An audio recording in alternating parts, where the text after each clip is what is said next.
An outpouring of grief as friends and family gather to pay final respects to Nick's Mary Brown. Tearful family members arrived at the funeral home early. They're being joined by hundreds of people who lined up for hours to say their goodbyes to Nick's Mary. Most of them are strangers, drawn by the tragic killing of an innocent little girl.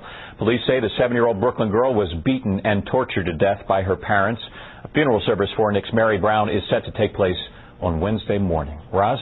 Jim, to help us better understand and prevent terrible cases of child abuse, we're joined by child psychologist Dr. Balter.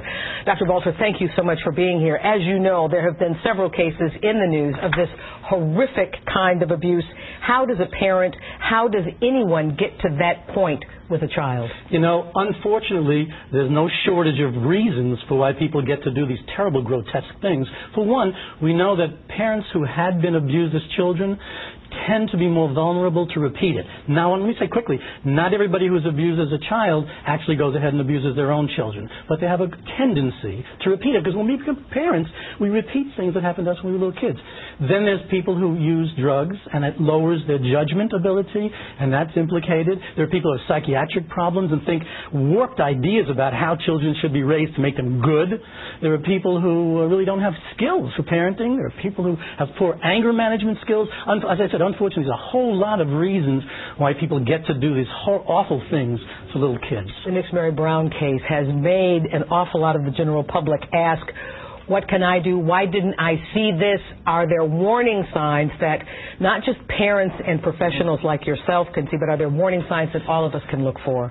First off, don't blame yourself if you find out something happened, because I know people did say that they saw, in retrospect, reasons why they might have suspected that the kid was abused. But the fact is, these are secrets. Kids who are abused don't shout it from the rafters, you know, I'm being abused. They love their parents no matter how much their parents are torturing them. The parents are hiding it.